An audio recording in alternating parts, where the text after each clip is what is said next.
আসসালামু আলাইকুম। আমি ফারজানা ফাতেমা মানিকগঞ্জ থেকে বলছি। আশা করছি আপনারা সবাই ভালো আছেন। আমরা আল্লাহর রহমতে ভালো আছি। প্রতিবারের মতো আবারও নতুন একটি ডেইলি ভ্লগ ভিডিও নিয়ে হাজির হলাম আপনাদের মাঝে। আশা করছি আমার সকল প্রিয় আপু ভাইয়াদের কাছে আমার আজকের এই ভিডিওটি ভালো লাগবে। সুফিয়ানের আব্বু আজকে পুরান ঢাকায় গিয়েছিল, তো আসার সময় আমার জন্য পুরান ঢাকায় থেকে হানিফ বিরিয়ানি নিয়ে এসেছে। এটা তার কাছে অনেক বেশি পছন্দের, যদিও আমার জন্য এনেছে, আমি খেতে পারিনি, আমার কাছে একটু ভালো লাগেনি। একেবারে তেল মশলা কম দিয়ে এটা বানানো। যাই হোক, এটা নাকি তার খুবই পছন্দের একটা বিরিয়ানি। এরকম পছন্দ করে দেখে আমি অনেক আগে তাকে মশলা ছাড়া রান্না করে দিয়েছিলাম অন্য একটা আপুর ভিডিও দেখে, তো সেটাও সে অনেক বেশি পছন্দ করেছিল। আর পুরান ঢাকা যাওয়ার মূল উদ্দেশ্য হচ্ছে তিনি খেজুর আনতে যাবেন। তো এই যে আসার সময় এই খেজুরগুলো নিয়ে এসেছেন, দেশে বসে এখন বিদেশি খেজুর খাবো ইনশাল্লাহ। এক একটা প্যাকেটের মধ্যে 3 কেজি করে, মোট 9 কেজি খেজুর আছে এখানে। 6 কেজি হচ্ছে আমাদের নিজেদের জন্য নিয়ে এসেছে, আর একটা নিয়ে এসেছে তার কলিগের জন্য।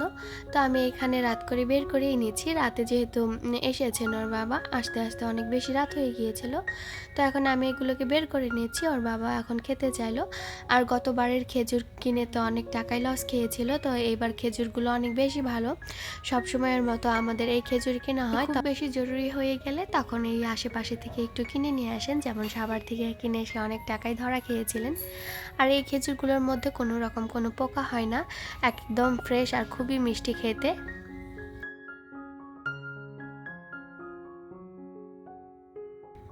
এবার দেশি বসে বিদেশি খেজুর খাবো। এগুলো হচ্ছে সৌদি আরবের খেজুর, এগুলো হচ্ছে তারা সৌদি আরব থেকে একবার ইনপুট করে দেশে নিয়ে আসেন।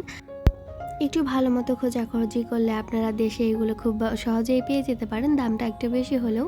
এমনি বাহির থেকে আলাদা কেজি দরে কিনতে গেলে অনেকটা বেশি দাম পড়ে যায়।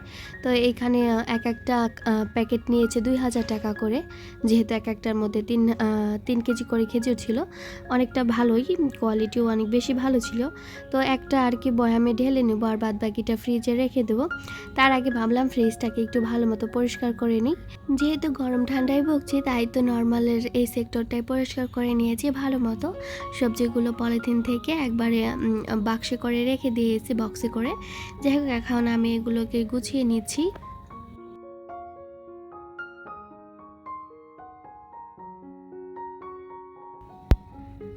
যারা ভিডিওটি দেখতে দেখতে এ পর্যন্ত চলে এসেছেন, লাইক দিতে ভুলে গিয়েছেন, দয়া করে এখন একটি লাইক দিয়ে দিন।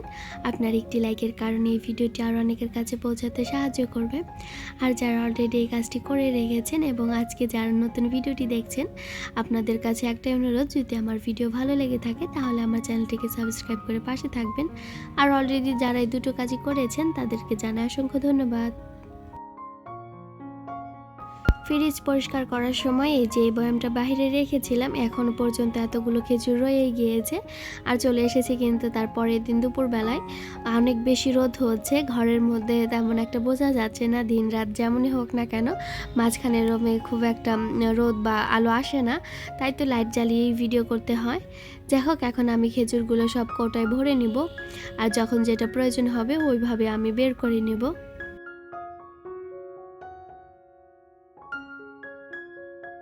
এখান থেকে কিছুটা খেজুর আমার এক ভাইয়ের জন্য পাঠিয়ে দিয়েছি, তার বাচ্চাকে দেওয়ার জন্য।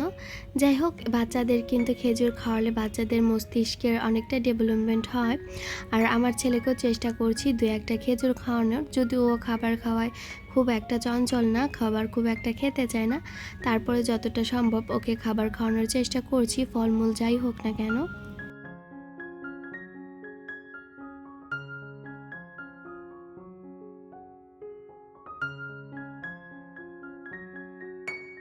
ও সলিড ফুড খুব একটা খেতে চায় না, ভাত তরকারি ওকে দিলেও খুব একটা পছন্দ করে না। এই নিয়ে খুব ঝামেলায় আছি, খাবারে খুব অনীহা আমার ছেলেটার। যাই হোক, এই যে আমি এগুলোকে বক্সে করে রেখে দিয়েছি। আর এই তো এইখানে 2 বক্স হয়েছে, মানে একটা বক্স হয়েছে আর একটা বয়াম হয়েছে। আর এই তো ছিল পুরাতন খেজুরগুলো, আগে পুরাতন খেজুরগুলোই শেষ করতে বলবো, তারপরে যেন বাকি খেজুরগুলোতে হাত দেয়। যদি এখন এই মজার খেজুর রেখে এগুলো খাওয়া হবে কিনা জানি না, তো দেখা যাক পরবর্তীতে কি হয়। তো এখন আমি এগুলোকে ফ্রিজে সুন্দর মতো গুছিয়ে রেখে দেব। আশা করেছি আমার আজকের এই ভিডিওটি আপনাদের কাছে ভালো লেগেছে। ভালো লাগলে আজকে এখানেই বিদায় নিই, পরবর্তীতে দেখা হবে নতুন কোনো ভিডিও নিয়ে। সে পর্যন্ত সবাই ভালো থাকবেন। আল্লাহ হাফেজ।